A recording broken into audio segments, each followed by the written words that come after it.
Delphine était infirmière. Son mari s'appelait Cédric. Ensemble, ils avaient construit leur maison en 2012. En 2020, dans la nuit du 15 décembre, Delphine disparaît. Delphine avait annoncé à Cédric son souhait de divorcer. Cédric ne travaillait pas, il ne pensait qu'à s'amuser, à jouer sur son téléphone. Il ne ramenait pas d'argent. La maison ne se finissait jamais, les travaux de construction étaient toujours en cours. Delphine en avait assez. Elle avait donc décidé de rencontrer quelqu'un d'autre et s'était inscrite sur un site de rencontre. Elle avait rencontré un homme marié avec lequel elle projetait de s'installer récemment. La femme de ce dernier venait de l'apprendre. Plusieurs suspects potentiels. Cédric, l'amant, la femme de l'amant. D'après l'enquête, tout prédispose Cédric à avoir tué et caché le corps de Delphine. Mais où l'aurait-il caché? Nous sommes partis enquêter sur les divers lieux que l'enquête a déterminés et des lieux qui vont être démantelés en septembre lors du procès de Cédric pour voir si leur théorie tient ou pas debout. Le corps n'a jamais été retrouvé 5 ans après. Des doutes sont portés sur un ancien lavoir à charbon, le dernier de France, fermé en 1997. Le corps étant peut-être dans l'une des cuves, mais également sur les lacs environnants et potentiellement dans une ferme incendiée du village si on écoute les révélations faites de Cédric à un détenu de prison. Alors les amis, on part sur les traces de Delphine Jubilard qui a été tuée en 2020. Certaines hypothèses évoquent que le corps pourrait être dans cette centrale à charbon. Qu'est-ce que tu en penses, Cédric? C'est une hypothèse à vérifier, à voir. Alors le problème c'est que dans les cuves, cuves. oui c'est possible, mais le problème c'est que les cuves sont très hautes. Et toi Cédric, t'en penses que ça serait compliqué d'emmener un corps si haut, non? Ouais, pour transporter un corps à presque 32 mètres de haut. Après par en ça pleine l'escalier. nuit, en pleine Justement nuit. l'escalier, la nuit pardon, il n'y a personne, c'est possible. Ouais. Et en même temps, en pleine nuit, transporter un corps, le jeter dans une cuve, sachant que les cuves sont espacées d'au moins 2 mètres du bord du bâtiment. Oui, en jetant. Peut-être où il a découpé le corps en morceaux. Et c'est fort possible qu'après, quand tu découpes en morceaux, ça fait penser, tu sais quoi, au film Bernard Dur, quand tu jettes au loin. Et ouais, peut-être il a découpé le corps en morceaux, il en a mis certains morceaux ici dans la cuve et d'autres morceaux ailleurs. Les gens, on part en enquête là. Donc, on va vous montrer l'endroit où possiblement pourrait être le corps, sans certitude aucune. Hein. Donc voilà, l'enquête est en cours. Le site va être démantelé en septembre, à la date du procès, pour voir si le corps serait dans la grande cuve qui est là-bas. Donc je vais vous filmer ça. Voilà les amis, là on va monter en haut de la cuve, voir qu'est-ce que ça donne et si c'est possible cette théorie. Ah, l'ascenseur est en panne les amis, comme me dit Cédric. Donc on va devoir monter avec nos petites pattes tous ces étages sans avoir le vertige. Moi déjà j'ai le vertige sur une chaise, ça promet. Ouais, voilà, donc on va aller voir si vraiment notre ressenti sur le transport d'un corps, tu m'as dit il y a combien d'étages? Je crois qu'il y a 8 étages. 8 étages. Sachant qu'il y a 2 escaliers par étage, c'est ça hein. Ouais, donc les amis, est-ce que cette théorie tient le coup ou pas? On est à peu près à 30 mètres de haut. Avec une hauteur de 30 mètres de haut. C'est sûr que quand tu la mets dans la cuve, on la retrouve pas. Hein. Ça, tu mets quelqu'un là-dedans, ça c'est sûr que... Parce qu'en plus la cuve est pleine d'eau, donc... D'ailleurs, vous le verrez sur le plan drone. Par contre, c'est la gadasse là. Oh, donc. Avec Cédric, à ce moment-là, nous décidons de monter les 7 étages pour vous montrer les cuves, essayer de filmer au mieux pour voir si c'est possible de jeter un corps entier ou en morceaux depuis le bord. Waouh, elles sont balèzes, hein. C'est quand même impressionnant, moi je dis. Et on n'est quand même pas encore en haut, mais c'est assez impressionnant. T'as vu là? Ah là on voit le vide déjà. Le garde-corps est tombé. Ah ouais, c'est tombé ça, regardez. Le corps n'est pas tombé. Ouais, il y a des... Ah ouais, t'as raison. Est-ce qu'il n'y aurait pas un accident là? Il y a les balises de la gendarmerie. Waouh, tendu hein. Cédric aurait-il pu porter le corps de Delphine, le corps mort, pendant 7 étages? On ne sait pas, ça paraît beaucoup. Par contre, pendant notre exploration, nous nous sommes rendus compte qu'une voiture était au 4e étage. Donc il ne resterait plus que 3 étages, ce qui semble possible. Et ouais, on les voit juste de comme ça. Je suis essoufflée. Il va se barouder. On se fout.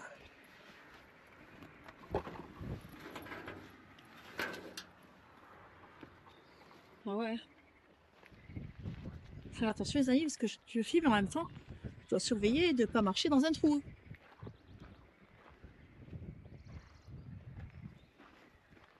On va démonter ça. Ben non, c'est facile, hein, tu casses les 4 pylônes en bas et c'est fini, elle tombe. Hein. Ah oui, ça, comme ça, oui. Tu sais, hein, on va se faire chier. Faut dynamiter. Là, c'est là où j'en étais penché. Si c'était penché, ah non mais il n'y a plus de... J'y vais pas, attends, c'est trop dangereux là. Penché sur le bord pour regarder, je me suis... Et en fait, j'étais entre les deux, je pouvais plus... j'étais tétanisé en fait. J'avais les jambes complètement... Ah ouais, non, c'est trop... Regarde comment ça fait. Oh, j'ose pas déjà trop regarder, je vais mettre tous la caméra pour les followers. Mais moi j'ai pas de courage. C'est chaud. Ah là, il y a quoi là? Donc voilà, est-ce que Delphine, et comment il aurait fait? Parce que moi ce que je pense, qu'est-ce que tu en penses de ma théorie? Parce que pour pouvoir mettre un corps, il va pas le jeter. Non, enfin les amis, il faudrait jeter, parce que là, regardez, en fait il y a un espace entre le rebord et la cuve quand même. Et là vous voyez peut-être pas, mais il y a au moins 2 mètres d'espace. Hein. À moins qu'il monte sur le petit rebord et sur le muret. Après, quand on veut tuer quelqu'un et cacher le corps, on est déter, hein. Déterminé. Hein. Donc, on est prêt à tout, même à se au-dessus du vide. Hein. Mais bon, moi, je le ferai pas. Hein. Mettre mes pieds là-dessus, avec le vide qui est en dessous, là, c'est un coup à finir dans les faits divers. Hein. Voilà. Voilà, les amis, ce que ça donne. On continue? Tu vas aller voir la cuve là-bas, elle est pleine d'eau, celle-là. Hein. Une bassine. Ouais, c'est une bassine. J'espère juste que là, on tombe pas, parce que... Il y a le ravin, oh là là, moi j'ai peur là. Il y a le ravin en dessous de nous les amis. C'est le site le plus dangereux du coin. Ah bah je pense. De l'univers. C'est l'année. Waouh. Et ouais. Voilà les amis. Alors les amis, je vous déconseille hein, franchement de venir ici regarder ce trou là. S'il était venu un peu de nuit, t'imagines, il tombe tout seul. Là. Mais là, tu as fait nuit, tu vois. Tu tombes, tu crèves. Hein. Tu vas aller où là? Tu vas aller plus loin? Moi, je pense que on en a assez vu qu'on devrait changer d'endroit. Ah, depuis là, on voit la flotte en vrai. Tu vois la flotte là? Ouais, il y a un pneu et tout dedans. Attends, excuse-moi, mais je vais pas trop m'approcher du bord. Ouais, je vais la voir un peu là. On peut rentrer pour qu'on aille le bâtiment. Là, on voit qu'il y a de la flotte. Là. Ah, mais ça sert à quelque chose?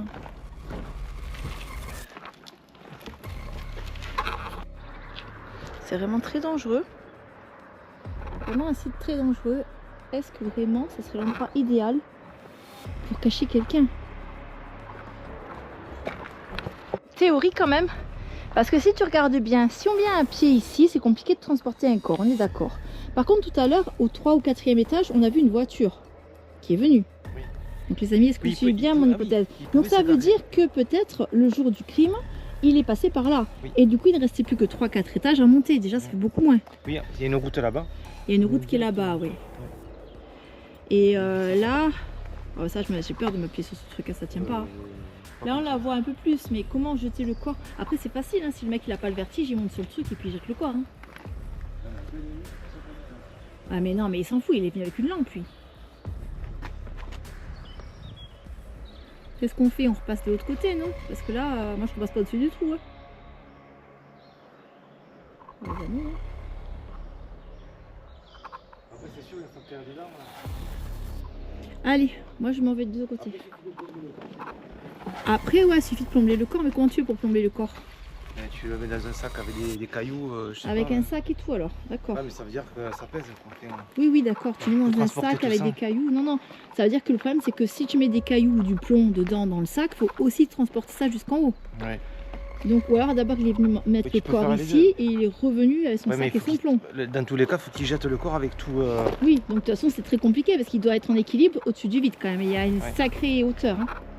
Donc, les amis, cette théorie qui n'est pas impossible parce que sachez que quand même ils vont venir démanteler le site en septembre. Donc cette théorie qu'on a aujourd'hui, que vous voyez sur ma chaîne, n'est pas insensée, hein, parce que sinon ils ne viendraient pas à démanteler tout.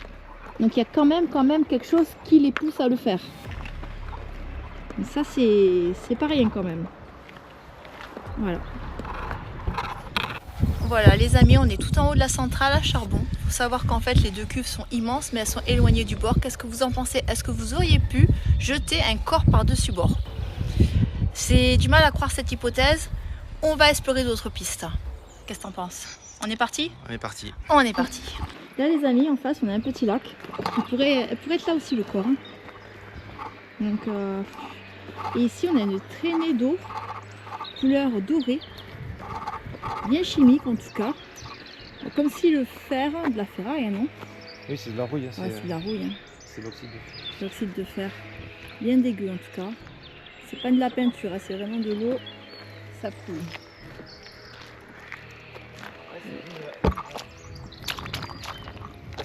Bon. Allez, c'est parti.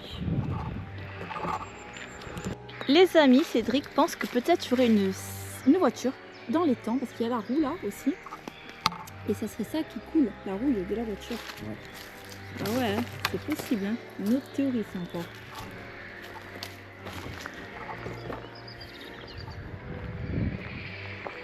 Possible. Et ici, nous avons le fameux lac, qui est bien marron aussi. Hein. Là aussi, tu vois, il y a un pneu. Ah ouais. C'est très ocre. Ouais, est-ce qu'il n'y a pas des voitures là-dessous? Tu vois, là, c'est tout rouge. Ouais, je pense la rouille des voitures qui remontent. Hein. Ouais. C'est quoi? Il faudrait un drone aquatique. Tu sais, quand tu vas sous l'eau avec le drone, comme ça, voir s'il y a des épaves en dessous. C'est fort possible. Hein. Tu dis qu'il y a des épaves déjà à l'intérieur, à mon avis, tous les cadavres finissent ici. Hein. Allez, les amis, on continue. Un bon coin. Ouais.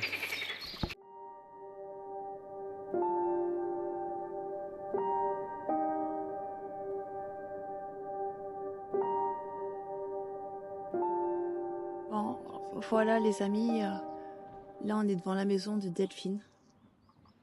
Les gens ont été très gentils, ils ont mis des fleurs, ils ont mis des choses. La fameuse maison hein, qui fait tant de polémique. Soutien à Delphine. C'est vraiment émouvant d'être là quand même. Moi, qu'est-ce que t'en penses Cédric? T'as pas fait quelque chose quand même quand on est arrivé là devant? Ça fait quelque chose, ouais. Ça fait quelque chose, hein, ça fait une émotion, hein, vraiment. Là les amis, c'est bizarre, mais on va s'approcher quand même de la maison pour voir. Là c'est sa voiture.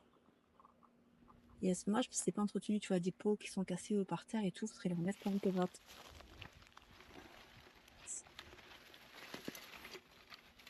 Ça a fané.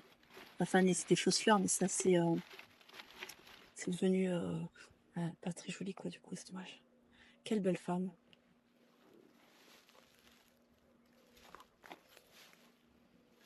La fameuse voiture. Et du coup, cette voiture, l'anecdote, c'est qu'elle était dans le mauvais sens, c'est ça? Elle s'est garée toujours en marche arrière. Ouais, elle s'est garée toujours en marche arrière. Hein. Elle est pleine de gapins. Et du coup, elle a été retrouvée en marche avant, ce qui est étonnant. C'est qui a cassé ça quand même, c'est bizarre. Fais gaffe, il y a beaucoup de guêpes. Tu viens? Tu veux y aller? Ben oui, on va aller voir quand même. Donc les amis, on va s'approcher de la maison. Hein.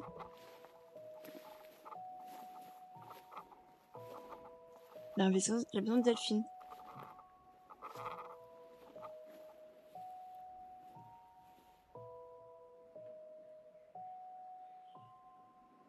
Et tu disais qu'elle a été fracturée? Ben oui, la fenêtre est ouverte, non?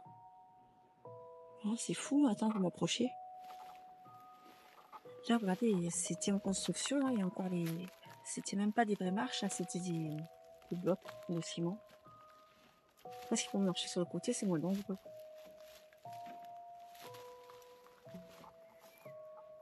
Oh, c'est fou d'être là, hein. Quelle émotion.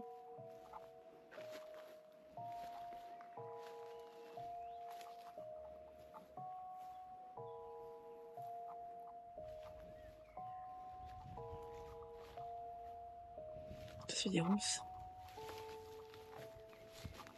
C'est compliqué d'accès.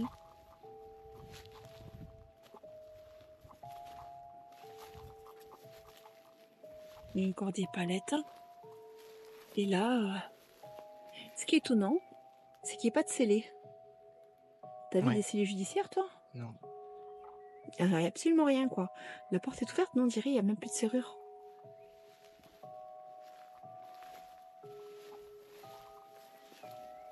Ah si, il y a quelque chose là.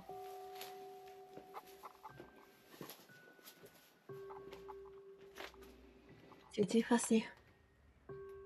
Il n'y a plus rien, il y a marqué scellé. Gendarmerie scellé, ne pas ouvrir, tu vois là.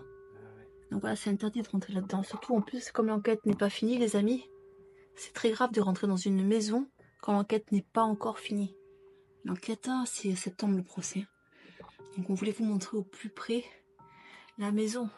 Mais peut-être dans cette maison, il y a des traces des ADN ou quelque chose qui pourrait encore servir pour l'enquête.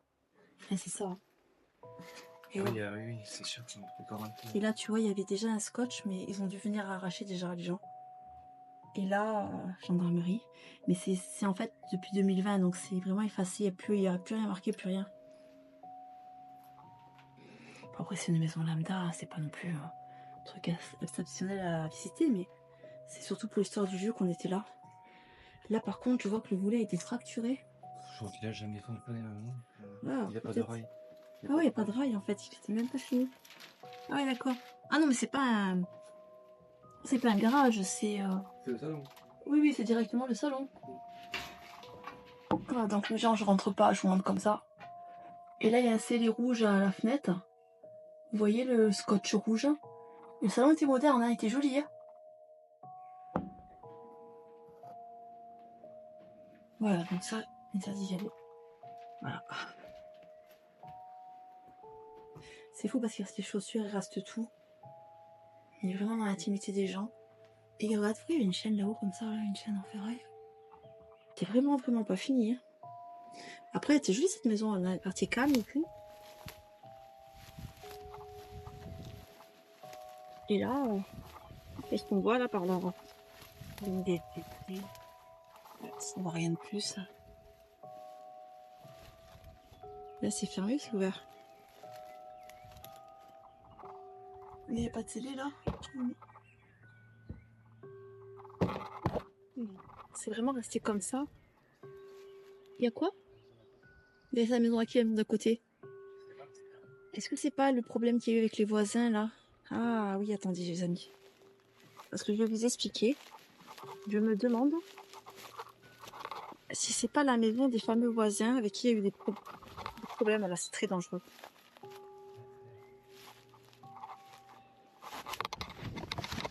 Ah là là, j'ai failli tomber. Ah, je me suis blessée. Il y a vraiment trop de ronces, c'est vraiment la merde cette maison. Quoi? Il n'y a même pas de garde-corps sur le balcon. Bon, c'était pas du tout fini. Je me suis blessée là, j'ai le doigt en sang. Bah, vraiment, quelle merde ce truc. T'as beaucoup de désinfecté, c'est vrai?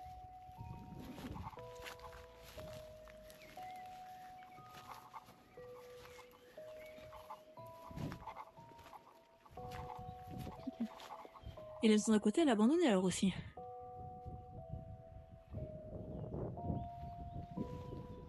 Oh là, je me suis fait mal au gant. Je saigne.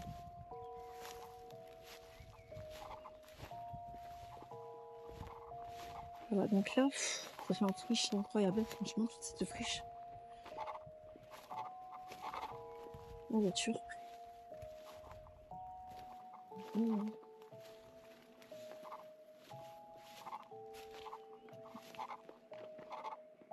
Ouais, faut bien fermer la bouche hein, parce qu'on va attraper on va manger de la guêpe. Hein. Oh là, justice pour Delphine. Je me suis vraiment fait mal parce que je me suis pris des orties dans le doigt là. On dirait pas parce qu'il n'y a pas grand chose hein, à voir comme ça. Mais en fait.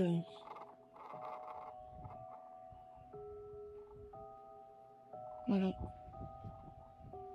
Et la maison d'à côté, regardez ça. On va voir la maison d'à côté là. Donc du coup, tu disais que ces voisins-là. Oui, vers 23h, la nuit du drame, ils auraient entendu des cris. Ouais. Apparemment, ouais. C'est eux qui ont entendu les cris. Donc pour vous refaire un peu le contexte, Delphine en fait a disparu en pleine nuit. Alors ce qui a été raconté, c'est qu'elle était allée promener son chien. Sauf que du coup, on part pas sans son téléphone et sans son sac à main. C'est pas possible.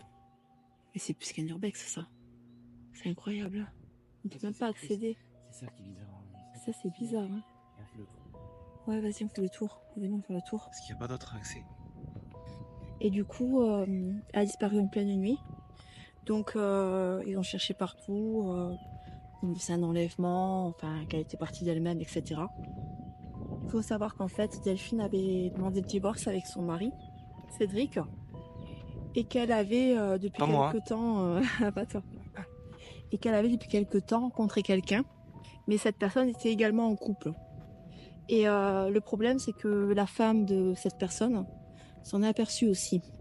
Et le jour, hein, là, parce que je peux pas dire la veille, c'était le même jour en fait, la femme avait quand même passé 133 appels, et c'est ça. Hein. Ça c'est fou. Hein. Donc on se demande si elle n'était pas devenue folle, entre guillemets, parce que tout le monde lui serait. Quand t'apprends un truc pareil, c'est terrible. Et parce que Delphine renvoyait une photo en petite nuisette à son amant. Voilà. Mais ça, c'est qu'une supposition. Hein. Nous ne sommes pas des experts. Nous vous racontons les faits. Et en tout cas, c'est Cédric pour l'instant qui est inculpé. C'est cette maison? Toute la caravane. C'est celle-là? Donc c'est celle-là, les voisins. Qui est abandonnée. Ah ouais, elle est bien abandonnée.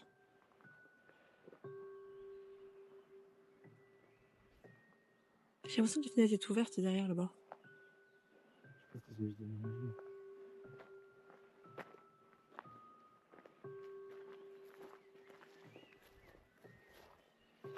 Oh, c'est pas squatté, regarde, il y a une Utis là.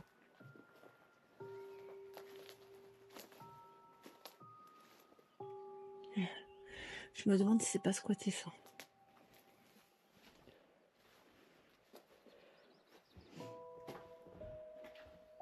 C'est abandonné en tout cas.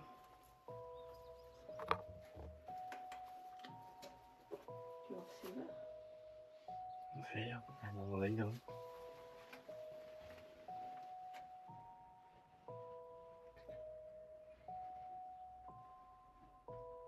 C'est les voisins. On s'est fermé. Voilà. C'est un quartier paisible, hein, calme. Hein. On n'imagine pas un autre pareil ici, quoi. Bon, ben, il n'y a pas de voisins, du coup. C'est très calme. Il fait très chaud, en plus, aujourd'hui. Ah oui, c'est bon. C'est bon, hein. Donc voilà, les amis, nous sommes devant la maison de Cédric et Delphine. Là où elle a connu ses derniers instants. Que s'est-il passé? Le procès a lieu en septembre. C'est une histoire qui est encore sous tension. Qu'est-ce que tu penses de toute cette histoire, Cédric? J'espère qu'on retrouvera vite le corps. Hein, Mais le corps n'a toujours pas été retrouvé, les amis. Et que pendant le procès, on découvrira la vérité, quoi, surtout. Oui, en tout cas, regardez la bienveillance des gens. Beaucoup de fleurs, beaucoup de messages. Ce qui est dommage, c'est que ça s'abîme un peu parce que je pense que les gens l'ont fait plutôt au début. Parce qu'il faut savoir que le meurtre a eu lieu en 2020. Le meurtre, attendez, on ne sait pas. En tout cas, la disparition a eu lieu en 2020. Et depuis, ça a un peu fané, mais l'intention était là et c'est resté quand même. Et c'est très très émouvant d'être ici. Il faut savoir que la maison est sous scellé. Donc on ne s'amuse pas à rentrer dans une maison sous scellée. Hein, c'est très très grave. Surtout que l'enquête n'a pas encore eu lieu. Donc on laisse la maison pour les enquêteurs parce qu'il peut y avoir encore des traces, hein, des ADN ou quelque chose qui pourrait aider à l'enquête. Et nous allons continuer. Nous allons maintenant nous diriger vers une ferme abandonnée, un lieu qui a cramé, mais qui est très intéressant parce qu'apparemment Cédric Jubilard aurait dit à un ancien détenu de prison qu'il aurait mis Delphine dans cette ferme. C'est ça. Et la ferme a cramé en plus. Qu'il aurait enterré le corps. C'est enterré, donc très étonnant. Nous allons aller voir cette ferme tout de suite. Allez les amis, on y va. Là-bas qui est cramé. Les amis, là il y a un toit cramé. Parce qu'on cherche la ferme en fait où Cédric aurait potentiellement caché le corps. Les amis, c'est pour vous montrer la ferme, l'endroit. Mais par contre, parce que je ne comprends pas un truc, qu'est-ce que tu en penses? Si c'est habité, qu'il y a des chiens, des vaches et tout ça, comment il est venu là? Et est-ce que c'est lui qui a mis le feu à la ferme? Comment ça fait qu'elle a cramé cette ferme? Non, elle avait déjà cramé. Elle avait déjà cramé, d'accord. Oui, elle avait cramé quand... Donc il connaissait l'endroit. Alors, est-ce qu'il serait passé par derrière? Je sais pas, mais... À mon avis, c'est pas vrai, là. Parce qu'il a dit ça à un détenu. Il a donné des fausses pistes. Peut-être, il a dit ça parce qu'il s'est dit, le détenu, il est très bavard. Il va indiquer ça aux enquêteurs et hop, je suis débarrassé pendant qu'il cherche là, il cherche pas ailleurs. Voilà, c'est ça. C'est peut-être une stratégie. Ah, peut-être qu'on peut tourner à droite. Parce qu'il avait dit... Regarde, t'as vu, on peut tourner à droite là. Ouais, il a l'air bien sûr de lui. Donc les amis, il a dit Cédric qu'on ne retrouvera jamais le corps. Et c'est vrai que plus l'enquête avance, et plus ça fait du temps de passer, et plus ils ne retrouveront pas le corps à force. Hein. Et elle serait où cette ferme au fond? Ah mais regarde, ça a été reconstruit là aussi, ça c'est du parpaing. Voilà. Les amis, voilà en fait, parce que tout à l'heure on cherche en fait la ferme où serait caché le corps en fait, parce que Cédric Jubilard a dit à un détenu de prison qu'il aurait mis Delphine sous la ferme qui a cramé. Seulement on est au bon endroit, mais depuis tout à l'heure on cherche cette fameuse ferme cramée parce que elle était reconstruite en fait. Sur map on voit l'emplacement brûlé. Et là ça serait tout ce complexe. Enfin pas tout, mais en tout cas ça serait autour de ce complexe de ferme qu'il y aurait le corps de Delphine quelque part. Et on peut pas s'approcher parce que le chien aboie, donc je vous le montre de loin. Voilà, donc enfin tout en tout cas ça serait là la fameuse ferme. Bon ben voilà, hein. De toute façon on peut pas s'approcher avec le chien qui aboie. C'est assez pénible. Mais en tout cas voilà, on vous a quand même montré le lieu. Voilà les amis, notre reportage se termine sur cette ferme en fait qui a été reconstruite suite à l'incendie. C'est pour ça qu'en fait on ne la trouvait pas, c'est parce que nous on cherchait des cendres, on cherchait des murs cramés, on pensait que c'était encore resté dans l'état. Sauf que depuis 2020, enfin 2021 exactement, puisque c'est à 2021 qu'il a dit ça aux détenus, ça a été reconstruit apparemment, d'après notre hypothèse, hein, parce que là ce ne sont que des hypothèses. Voilà, donc on a fait la centrale à charbon, on a été voir sa maison, on a vu le lac, et ici on a vu la ferme. Voilà, et l'enquête sera résolue, on l'espère, en septembre. À bientôt pour de nouvelles aventures. À bientôt. Les amis, petit fait comique avant que je vous publie cette vidéo. Les perles d'Urbex ont annoncé sur X, l'ancienne Twitter, que soit Urbex, soit moi-même, la Lota de l'Urbex, allions faire une vidéo sur Delphine Jubilard. C'est incroyable comme ils sont devins. Alors, ils se sont basés sur un article sorti dans la presse. Or, moi, j'ai été explorer les lieux, c'est les divers lieux où aurait pu être enterrée Delphine, une semaine avant la publication des perles et une semaine donc avant la publication de cet article. Donc les perles auraient un don de voyance. Moi, c'est un gros travail de recherche, un gros travail d'exploration, une journée entière de tournage et également une journée entière de montage pour la vidéo. Donc n'hésitez pas à me dire en commentaire si vous avez aimé et apprécié ce genre de contenu et à bientôt pour de nouvelles aventures.